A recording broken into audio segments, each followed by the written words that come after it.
র্যাবের বিলুপ্তি চেয়েছে বিএনপি। পাশাপাশি পুলিশ বাহিনীকে সংস্কারে পুলিশ কমিশন গঠনের প্রস্তাব দিয়েছে দলটি।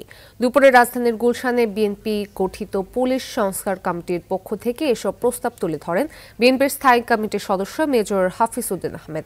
সংবাদ সম্মেলনে তিনি বলেন, পুলিশের গুম, খুন, দুর্নীতির কারণে দেশের মানুষ স্তম্ভিত। এই পরিস্থিতিতে পুলিশের সংস্কার অত্যন্ত গুরুত্বপূর্ণ। রাষ্ট্রের গুরুত্বপূর্ণ এই বাহিনীকে সংস্কার করা রাষ্ট্রীয় দাবিতে পরিণত হয়েছে।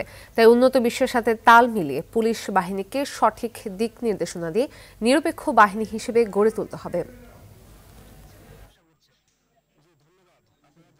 তাদের গুম, খুন, বিভিন্ন হত্যাকাণ্ড নিয়ে সুপারিশ বর্ণিত অবস্থার এই যে পুলিশ বাহিনীর এই যে অবমূল্যায়ন এবং যে তাদের যে দুর্বৃত্তায়ন, এদিকে বিবেচনায় নিয়েই সুপারিশমালা প্রণয়ন করা হয়েছে।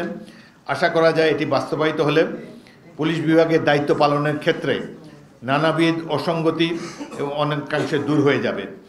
পুলিশ ও জনগণের মধ্যে বিদ্যমান সম্পর্ক উন্নত আরও হবে। পুলিশের নিকট থেকে জনগণের প্রত্যাশিত সেবা প্রাপ্তি আরও সহজতর হবে।